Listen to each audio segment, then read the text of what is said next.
de ces choses, Allah subhanahu wa ta'ala, il a mis une lumière spéciale, un bienfait spécial pour preuve, les urines du saint prophète sallallahu alayhi wa sallam étaient le meilleur remède pour protéger le ventre de toutes les maladies, selon ce récit que nous venons de citer. C'est pour cela que les quatre écoles, Imam Shafi'i, Imam Malik, Imam Ahmad ibn Hanbal et Imam Abu Hanifa rahmatullah alayhi, sont d'avis que tout ce qui sort du corps du saint prophète sallallahu alayhi wa sallam, que ce soit les urines, ou bien les selles, ou bien même le sang, etc., tout cela est pur et n'est pas impur comme nous, mais au contraire tout cela est pur. Ensuite, une autre question qui est posée, c'est que nous avons deux autres récits. Le premier récit, c'est Al-Malaikatu la tadkhulu baytan fihi bawlun, que les anges n'entrent pas dans une maison dans laquelle se trouvent les urines. Et aussi, dans un autre récit, il dit en ce sens que n'urinez pas dans des récipients. Donc nous voyons deux choses. La première chose, l'interdiction d'uriner dans les récipients.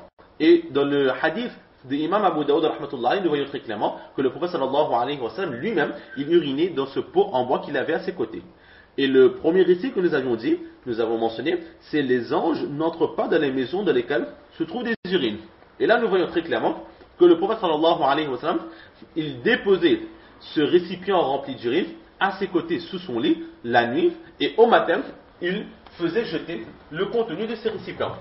Ce qui veut dire que dans la maison du saint prophète sallallahu alayhi wa sallam, la nuit il y avait des urines en l'occurrence du saint prophète sallallahu alayhi wa sallam. Quoi, est-ce que les anges à ce moment n'entraient pas dans la maison du saint prophète sallallahu alayhi wa sallam? Comment est-ce que le prophète d'Allah sallallahu alayhi wa sallam peut se permettre d'agir de façon à faire fuir les anges, alors que le prophète sallallahu alayhi wa sallam, il est pureté, il est rempli de pureté? Alors à ces deux questions, nous voyons les réponses des commentateurs de hadith. Le premier récit que nous avions mentionné, que les anges n'entrent pas dans la maison qui contient des urines, ici, le prophète sallallahu alayhi wa sallam ne parle pas des urines à proprement dit, mais en employant le mot urine, il parle d'impureté. C'est-à-dire que le prophète sallallahu alayhi wa sallam, il nous enseigne de nettoyer et de purifier régulièrement notre maison. Il veut nous dire que les maisons qui sont constamment impures, les maisons qui ne sont pas nettoyées, les maisons qui ne sont pas purifiées, alors dans ces maisons-là, les anges n'entrent pas. Par exemple, dans une maison où il y a un enfant, et l'enfant, il a l'habitude, par exemple, sur le lit, par exemple, il a fait pipi, il a uriné, ou bien ailleurs, il a vomi, ou autre, il a fait plusieurs petites saletés à droite et à gauche. Alors si les propriétaires de cette maison ne prennent pas la peine de nettoyer, de purifier chacun de ces endroits, et ça avec constance, alors à un moment donné, les anges vont fuir cette maison, car il y aura trop d'endroits impurs dans cette maison. Mais ici le mot urine ne signifie pas l'urine à proprement dit. Ce n'est pas là où il y a une goutte d'urine que les anges n'entrent pas, mais ce sont les maisons qui ne sont pas purifiées régulièrement, qui ne sont pas nettoyées régulièrement. Dans ces maisons, les anges n'entrent pas. Ça, c'est une réponse qui est donnée. Une autre réponse qui est donnée, c'est par rapport au second récit, que le prophète sallallahu alayhi wa sallam interdit d'uriner dans des pots. C'est-à-dire que le prophète sallallahu alayhi wa sallam, il veut dire que lorsque ce n'est pas l'interdiction à proprement dit d'uriner dans un pot, qui est ici mentionné par le saint prophète sallallahu alayhi wa sallam, mais il faut comprendre, le prophète d'Allah dit, lorsque vous urinez dans un récipient, alors ne laissez pas ces impuretés trop longtemps dans ce récipient. Vous avez uriné dans ce récipient pour une quelconque raison, par obligation, où vous aviez vos raisons très précises. Alors une fois cela fait, dépêchez-vous de vider le contenu de cela et de purifier de nouveau ce récipient. Et ici le prophète sallallahu alayhi wa sallam, nous l'avons vu que les urines ne restaient pas très longtemps dans le pot. Dans la nuit, il accomplissait ses besoins, et au matin, une fois que le soleil se lève, il ordonne de jeter le contenu de ce récipient. Donc les impuretés ne restaient pas très très longtemps dans la maison du saint prophète sallallahu alayhi wa sallam, mais c'est juste comme nous l'avions vu au début, pour des raisons très précises, parfois le froid, parfois le noir, etc., que le prophète sallallahu alayhi wa sallam était obligé d'agir ainsi. Là ce sont des excuses valables. Donc ces deux récits que nous avons vus où les anges n'entrent pas dans les maisons dans lesquelles il y a des urines, et de ne pas uriner dans des récipients, ne s'appliquent pas au récit que nous venons de voir, ne s'oppose pas au récit que nous venons de voir. Nous avons vu à l'instant les deux réponses qui étaient données. ou encore, nous pouvons dire que le récit de Imam Abu Daoud rahmatullah alayhi, dans lequel le prophète sallallahu alayhi wa sallam il urinait dans un pot en bois, ça c'était au début de l'islam.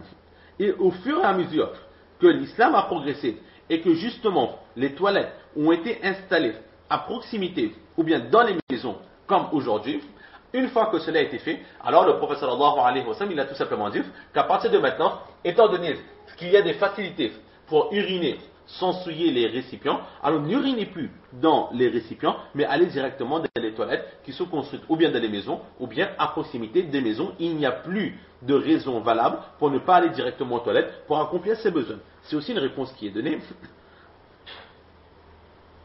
Surtout que dans le récit ici que nous avons vu, qui nous est rapporté par la mère de Hukayma, nous voyons très clairement qu'à aucun moment elle dit que le prophète sallallahu alayhi wa sallam, il urinait avec conscience. Il dit tout simplement qu'il avait un pot en bois et que de la nuit, il urinait dedans. Mais elle n'a pas dit que c'était ses habitudes. Elle n'a pas dit qu'il le faisait jusqu'à sa mort. Mais il l'a fait, il l'a vu faire. Donc il n'y a pas cette constance. Donc on peut comprendre qu'au début de l'islam, le prophète sallallahu alayhi wa sallam, il a agi ainsi.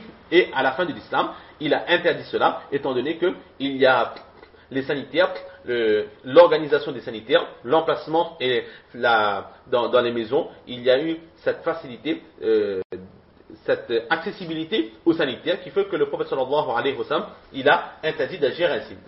Mais nous rappelons que dans les cas vraiment d'obligation, comme quelqu'un par exemple qui ne peut se déplacer, qui est au lit ou autre, alors pour cette personne, il est possible d'agir ainsi, et c'est pour cela que les grands malades par exemple, on les met des couches pour adultes lorsqu'ils ne peuvent plus se déplacer. Allah subhanahu wa ta'ala nous protège de toute forme de maladie.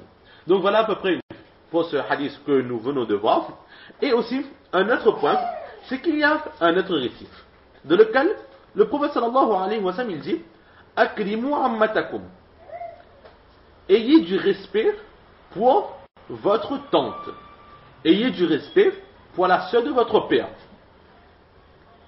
Ayez du respect pour la sœur de votre père. فَإِنَّهَا خُلِقَتْ مِنْ فَضْلَةِ طِينَةِ أَبِيكُمْ آدَمَ. Pourquoi?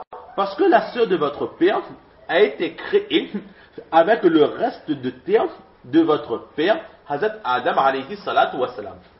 Ici, le prophète sallallahu alayhi wa sallam, il parle du datif.